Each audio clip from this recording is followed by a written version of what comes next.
बरेचदा काय होतं ना, कुठला तरी पदार्थ पुन्हा पुन्हा त्याच पद्धतीने खाऊन आपल्याला कंटाळा येतो आणि तो नकोसा वाटतो। असंच माझ्या बाबतीतही झालं। तर त्यासाठी मी काहीतरी नवीन ट्राय करायला गेली आणि तयार झाला हा मस्त असा क्रिस्पी हुरड्याचा वडा। तर त्याचीच रेसिपी आहे मी आज तुमच्यासोबत शेअर करणार आहे। तर मी उत्कर्षा तुमचं सर्वांचं स्वागत करते आपल्या या उत्कर्षा किचन कट्ट्यामध्ये। तर इथे बघा मी मस्त असा हिरवागार हुरडा हा घेतला आहे, अगदी ताजा आहे। स्वच्छ पाण्याने मस्त असा 2-3 वेळेस धुवून घेतला। त्यानंतर मी त्याचं वाटण करून घेणार आहे। तर मिक्सर जारमध्ये घालून त्याला बारीक करून घ्यायचे। तर वडे मस्त टेस्टी असे बनण्यासाठी आपण एक हिरवं वाटण तयार करणार आहोत। त्यासाठी मी बघा इथे घेतली आहे कोथिंबीर, त्यानंतर हिरव्या मिरच्या, 7 ते 8 लसूण पाकळ्या आणि अद्रकचा तुकडा आणि अर्धा चमचा जिरे। तर याचं मस्त असं आपल्याला वाटण तयार करून घ्यायचं आहे।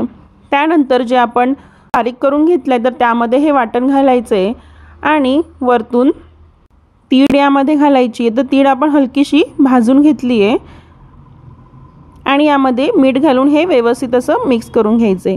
त्यानंतर हे मिक्स केल्यानंतर यामध्ये आपण आता तांदळाचं पीठ घालणार आहोत।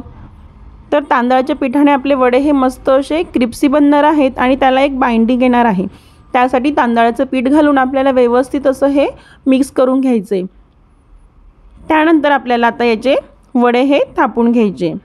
तर तुम्हाला हवे त्या आकाराचे तुम्ही याचे वडे हे थापून घेऊ शकता। तर हातावरच आपल्याला अशा प्रकारे याचे वडे हे थापून घ्यायचे। तर सर्व मिश्रणाचे आपण वडे हे थापून घेतलेत।